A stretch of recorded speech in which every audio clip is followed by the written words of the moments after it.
faits se déroulent le 29 décembre dernier. Depuis sa libération sous caution, Carlos Ghosn vit alors ici, dans cette maison du quartier chic d'Azabu Nagaso-Kasho. Ce jour-là, il apprend une bonne nouvelle. Les vigiles mis en place par Nissan pour le surveiller ont quitté les lieux. Ce qu'on sait, c'est que la surveillance effectuée par la société privée payée par Nissan s'est arrêtée le jour même du départ de Carlos Ghosn.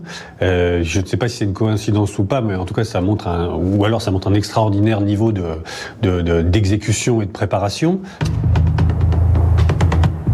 À la mi-journée, Carlos Ghosn quitte son domicile, à pied. Il se dirige vers un hôtel à 1,5 km de là.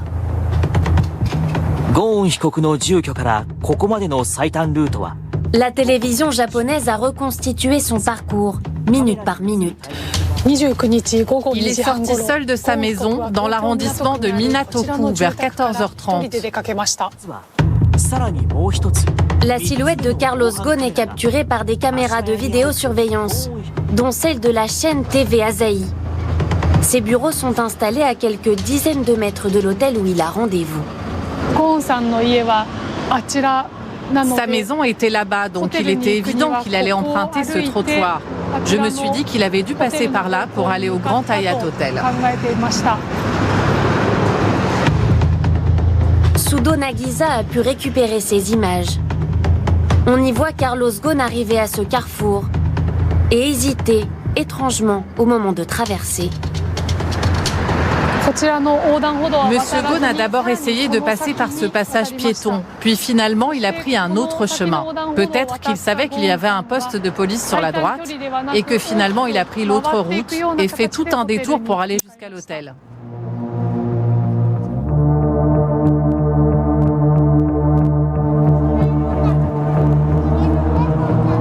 Quelques instants plus tard, Carlos Ghosn arrive dans cet établissement, l'hôtel Grand Hyatt.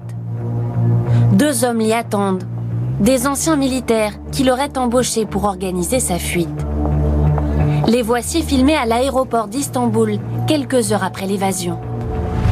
À gauche, le franco-libano-américain Georges-Antoine Zayek. À droite, l'américain Michael Taylor.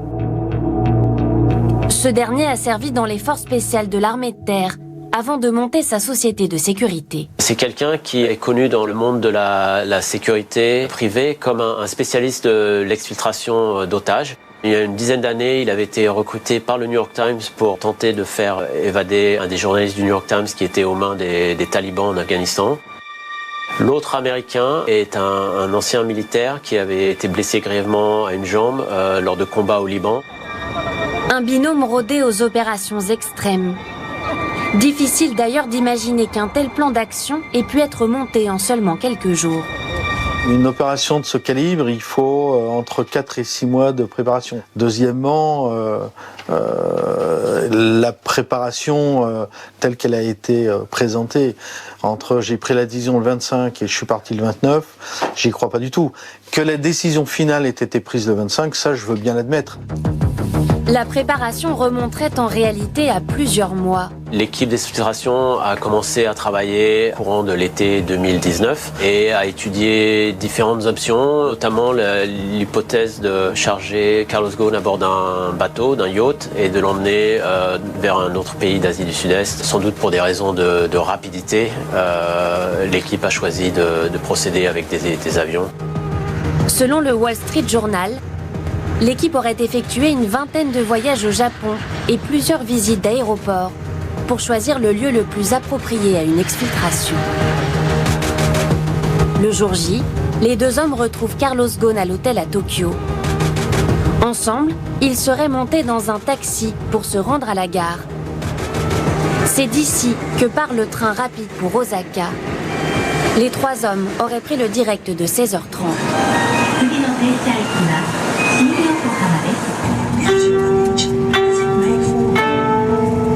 À bord du Shinkansen, ils filent plein ouest. En quittant Tokyo sans prévenir la justice, Carlos Ghosn a rompu pour la première fois son contrôle judiciaire. Un saut dans l'inconnu. 2h30 plus tard, le voici à la gare d'Osaka. Là, il se rend dans un hôtel proche de l'aéroport. On comprend que c'est à ce moment-là qu'il est placé dans une boîte, une caisse du type qui est typiquement utilisée pour transporter du matériel de concert, du matériel audio. C'est dans une chambre du Stargate Hotel d'Osaka que les deux hommes auraient fait monter Carlos Ghosn dans une des 2 malles apportées pour l'occasion. Elle a été aménagée à minima pour contenir l'ancien roi de l'automobile. Ces malles donc ont été faites sur mesure, notamment pour que Carlos Ghosn puisse rentrer dedans, mais aussi pour que les 2 malles puissent rentrer dans l'appareil. Quand on regarde la porte de la soute arrière de l'appareil, c'est pas très grand, et donc il fallait que ça soit mesuré au centimètre près. Une de ces malles, effectivement, était percée de trous, donc on peut imaginer qu'il pouvait respirer grâce à cette aération faite sur mesure, en quelque sorte. Taylor et Zayek auraient ensuite embarqué les 2 caisses dans un taxi, celle qui contient Carlos Ghosn et la seconde plus petite qui aurait servi de leur. Direction l'aéroport international d'Osaka, à moins de 10 minutes de là. Sous le nez de la police, ils pénètrent dans le hall réservé aux jets privés. Mais un obstacle demeure avant de rejoindre l'avion qui attend les 3 hommes. Les contrôles de sécurité. Ce type de malle ne peut pas passer par les systèmes de rayons X traditionnels que nous voyons dans les aéroports, donc de toute façon la malle n'aurait pas été scannée. Mais en pressant un peu les choses, en leur disant qu'ils étaient pressés et qu'ils devaient partir, j'imagine que les douaniers, qui n'ont absolument rien suspecté, les ont d'autant plus laissé passer et prendre leur avion. Y a-t-il eu des complicités dans la sécurité japonaise? En fait, en plus d'un peu de chance, Carlos Ghosn aurait surtout profité de circonstances favorables. C'était un dimanche, c'était pendant les congés de fin d'année qui au Japon sont extraordinairement suivis. Pour ce qui est des jets privés, d'abord rien dans la loi japonaise n'oblige à fouiller ou surveiller un bagage. Ils partent du principe que personne ne va voyager dans une malle en prenant un jet privé. Donc d'une certaine manière, les services d'immigration, dans le cas de M. Ghosn, n'étaient pas fautifs. Plus rien ne sépare Carlos Ghosn de l'avion qui va le faire s'évader du Japon. Les 2 caisses sont chargées à bord du jet privé. Montent aussi les 2 anciens militaires enregistrés sur le vol. À 23h09, le pilote s'engage sur la piste de décollage numéro 6. Le bombardier Global Express TC-TSR décolle d'Osaka, avec à son bord Carlos Ghosn.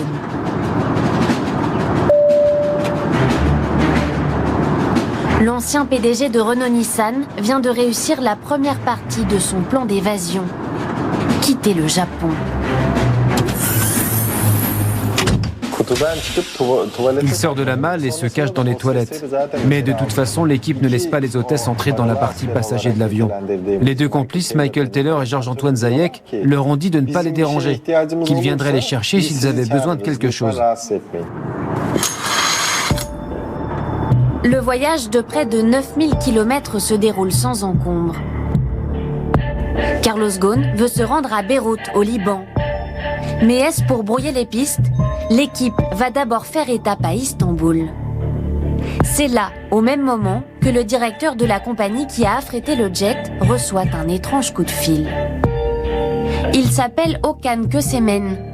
Le voici interpellé par la police turque 5 jours après la fuite de Carlos Ghosn. Dans sa déposition, il raconte qu'un homme d'affaires libanais l'a appelé la nuit de l'évasion. C'est à ce moment-là qu'il aurait appris la présence du fugitif dans l'avion. Il m'a dit qu'il s'agissait d'une opération confidentielle très importante et que je devais garder secret tout ce qu'il allait me révéler.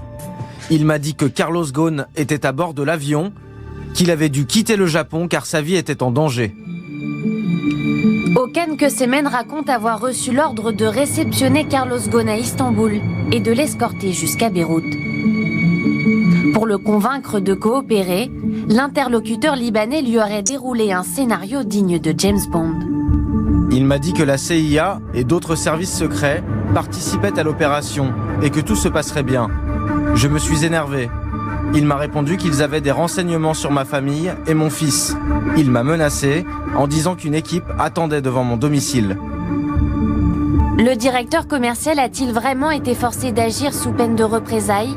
Ou raconte-t-il cette version à la police pour se dédouaner? Toujours est-il qu'il a bel et bien accepté de participer à l'exfiltration. Il est 5h12 du matin ce 30 décembre 2019. L'avion transportant l'ancien PDG en fuite se pose à Istanbul. Un transit au petit matin dans un aéroport désert. Là encore, tout a été planifié pour que le passage de Carlos Ghosn passe inaperçu.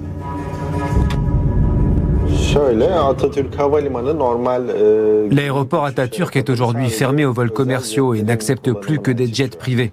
Ce n'est pas un endroit ouvert au public et accessible à n'importe qui. Carlos Ghosn doit maintenant être transféré dans un autre avion. Pour cette opération, l'équipe d'exfiltration a décidé de se passer des malles. Quand l'avion de Carlos Ghosn arrive à Istanbul, les pilotes demandent à l'équipe d'exfiltration ce qu'ils doivent faire des malles.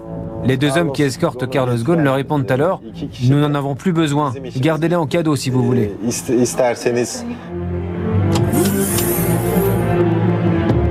Alors que l'équipage quitte l'avion, c'est à Okan Kösemen, le responsable turc de la compagnie, d'entrer en scène. Une fois que l'avion a atterri, Okan Kösemen va à la rencontre des passagers. Pendant ce temps-là, Carlos Ghosn est toujours caché dans les toilettes. Quand les deux anciens militaires jugent que la situation est sous contrôle, ils ouvrent la porte des toilettes et Carlos Ghosn en sort. L'un des deux hommes dit alors au cadre commercial « Voilà le colis ». Carlos Ghosn et le directeur commercial turc apparaissent ensuite sur ces images de vidéosurveillance de l'aéroport. On voit Okan Kösemen dans une voiture de la société MNG Jet. Il emmène Carlos Ghosn jusqu'à l'avion qui le conduira d'Istanbul à Beyrouth. Il était prévu que Carlos Ghosn marche les 50 mètres qui le séparent de l'autre avion, mais il pleuvait tellement que Okan Kösemen est venu le chercher en voiture au pied de l'appareil et l'a conduit dans le deuxième avion. Là, vous pouvez les voir en train de marcher, même si les images ne sont pas de très bonne qualité. Carlos Ghosn n'aura passé que 35 minutes sur le sol turc. Il est désormais à bord de ce deuxième jet qui doit le conduire au Liban. Pour n'éveiller aucun soupçon, Okan Kösemen a falsifié le registre de vol en y mettant seulement son nom. Aux yeux des autorités, il s'agit donc d'un vol privé de routine, comme en témoigne l'échange entre le pilote et la tour de contrôle au moment du décollage.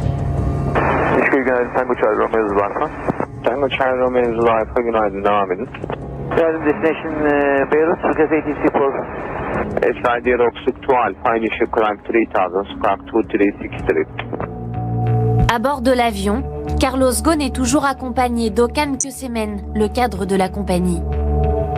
Face aux enquêteurs, ce dernier raconte les quelques mots échangés avec l'ancien patron. Pendant le voyage, je n'ai parlé que 5 minutes avec Carlos Ghosn à propos des caractéristiques de l'avion. Il ne m'a rien dit de son évasion et je ne lui ai rien demandé.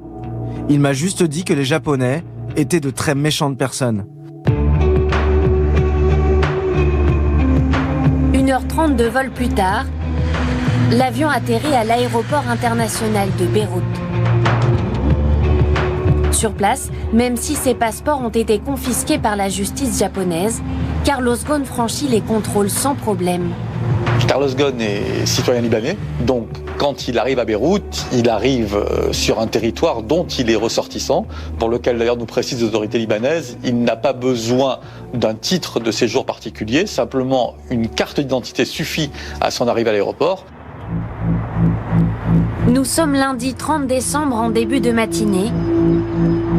L'ancien PDG de Renault-Nissan vient de réussir sa folle évasion. À Beyrouth, dans le plus grand secret, Carlos Ghosn se rend chez ses beaux-parents, au 4e étage de cet immeuble, pour y retrouver sa femme Carole. Elle affirme que c'est seulement à ce moment qu'elle apprend la fuite de son mari. Quelqu'un qui était avec lui m'a appelé et m'a dit « Viens chez tes parents, j'ai une surprise pour toi ». C'était Carlos. C'est lui qui a parlé car j'étais trop émue. Il m'a dit « Tu es ma lionne ». Carlos Ghosn profite de sa liberté retrouvée. Le voici avec sa femme 2 jours après son évasion, lors du réveillon passé chez une amie du couple. Quelques heures plus tôt, alors que des rumeurs ont commencé à courir sur sa présence au Liban, l'ancien patron a pris les devants en rendant son évasion publique via ce communiqué. Je suis à présent au Liban. Je ne suis plus l'otage d'un système judiciaire japonais partial où prévaut la présomption de culpabilité, où la discrimination est généralisée et où les droits de l'homme sont bafoués. À 9000 km de là, à Tokyo, la nouvelle fait l'effet d'une bombe et provoque la colère des autorités japonaises. Nos vérifications des faits sont toujours en cours, mais l'accusé Ghosn a quitté le pays de façon illégale, en utilisant des méthodes hors la loi.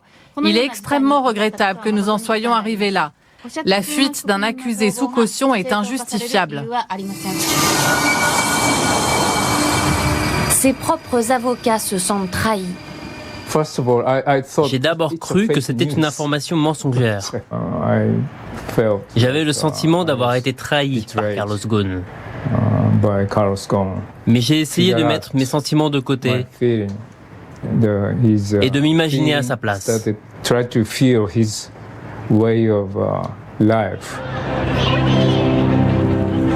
En fuyant Tokyo, Carlos Ghosn s'est soustrait à la justice nippone, car au Japon, il n'y a pas de procès en l'absence des mises en cause.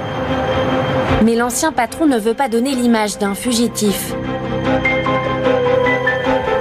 Depuis cette villa au sud de Beyrouth, il organise sa contre-attaque médiatique, aidé par le réseau qu'il a tissé au Liban. On appelle ça la bande de Carlos, des médecins, des avocats, des hommes d'affaires. Il sait je ne veux pas dire les utiliser, mais il sait quand même, comment agir pour que ces amitiés vraiment soient porteuses de fruits de part et d'autre. Ce mercredi 8 janvier, ils sont quelques 150 journalistes à faire le pied de grue devant le bâtiment du syndicat de la presse libanaise. Pour sa première apparition publique depuis sa fuite, Carlos Ghosn a décidé d'organiser une grande conférence de presse.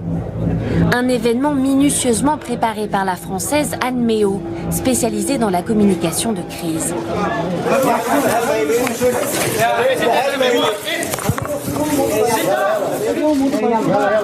Depuis son pupitre, Carlos Ghosn s'impatiente. Vous me dites quand est-ce qu'on commence, hein. Le micro est là, on peut commencer là. Quelle heure il est ? Pendant près de 3 heures, sous le regard de sa femme, il règle ses comptes avec la justice japonaise. How can it be illegal? Mais pas un mot sur son évasion. I'm not here to talk about how I managed to leave Japan. Although I can understand that you are interested in that. I'm here to talk about why I left. I was left with no other choice but to protect myself and my family. This was the most difficult decision of my life.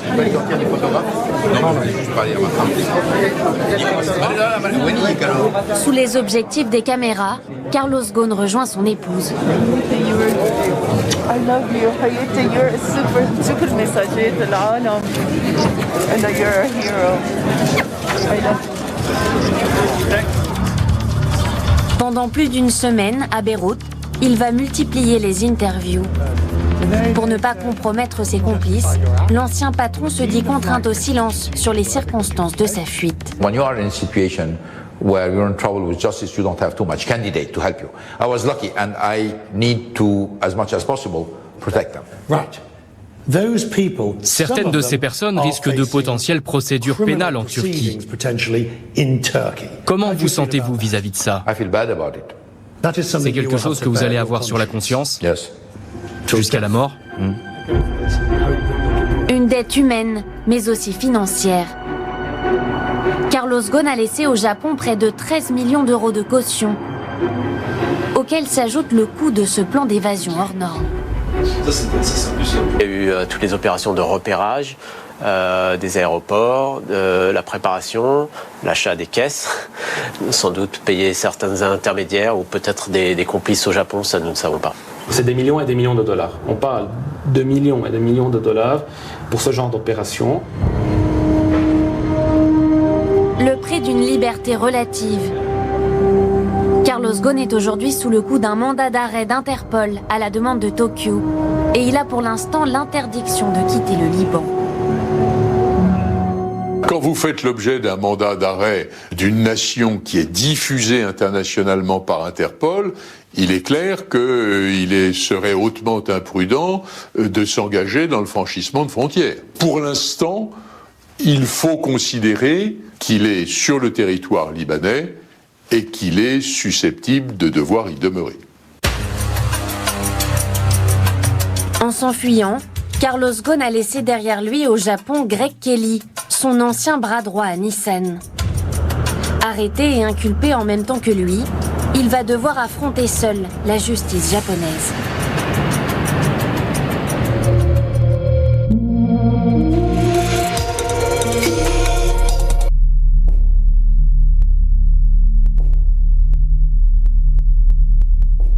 Voilà, on se quitte avec Zakaria Rafouli, première du top 5. مع السلامة. باي باي.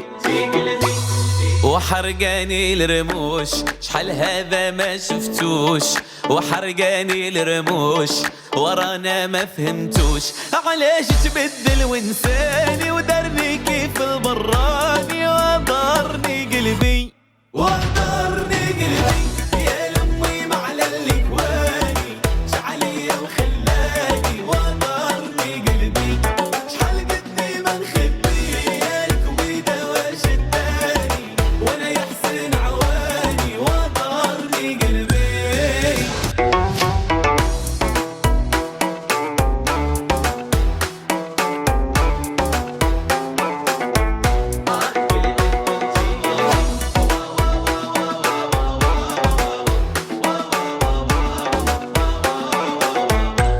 وترجت فيه الخير وعطيته مقام كبير ترجت فيه الخير وبعده واش ندير الكلام التعقد في لساني ورا بضض عياني وضرني قلبي وضرني قلبي يا لمي معلى الكواني شعلي وخلاني وضرني قلبي شحال قدني ما نخبي يالك ويدا وشداني وانا يحسن عواني وضرني قلبي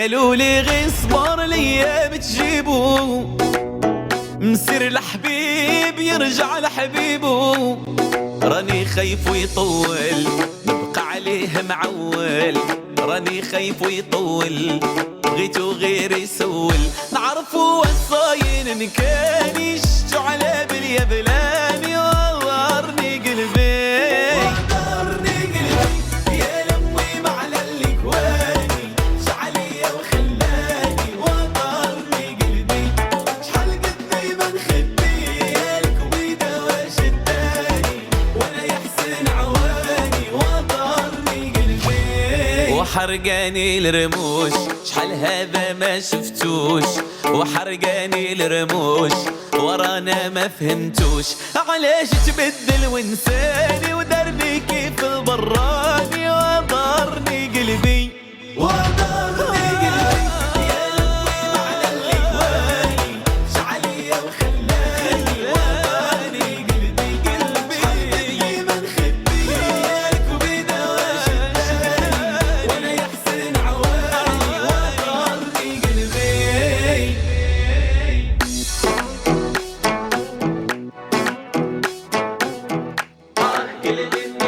قلبي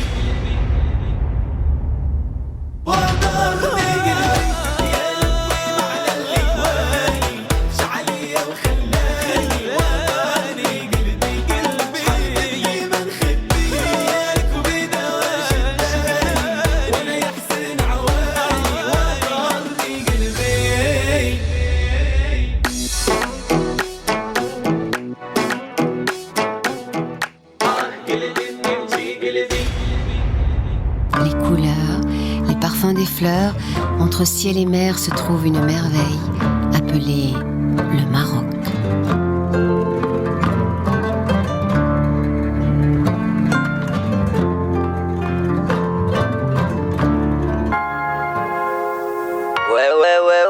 Ouais. Zébardi. Sensationnel ce soir. Zébardi. Inox tag.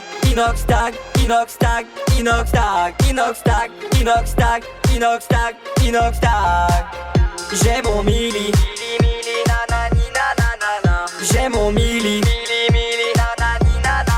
J'ai pas chanté, mais l'important c'est de kiffer. Ils m'ont dit de faire comme si, ils m'ont dit de faire comme ça. On parle, on kiffe, on veut, on peut, je l'ai fait, le million d'abonnés, ouais. À peine rentré à la maison, je vois les 7 chiffres millions, des millions de frissons, c'est parti la chanson. Ouais, je l'ai enfin visé le sommet, je suis en train, si j'en suis là, c'est grâce à vous, si tu le veux, sache que tu Inox tag.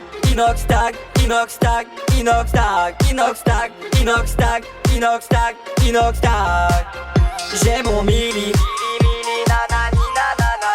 J'ai mon mili. Mais non, il a son mili. Aïe. Vous êtes là les beaux.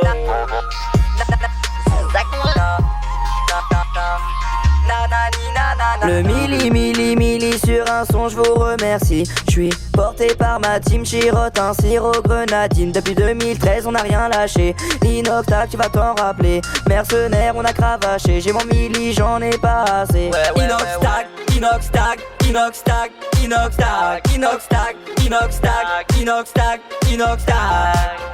J'ai mon mili. J'ai mon mili.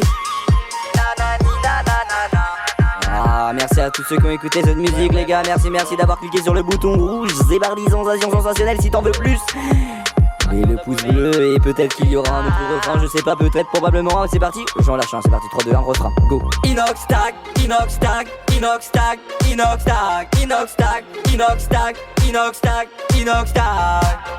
J'ai mon mili. J'ai mon mili. Oh mais dis-moi, c'est déjà fini? Oh, c'est passé tellement vite.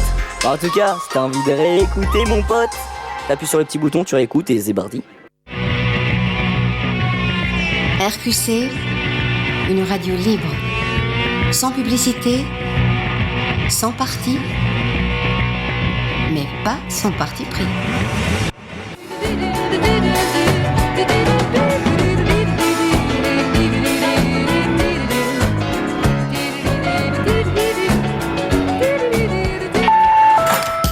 Chers clients, votre magasin ouvre ses portes. Nous vous souhaitons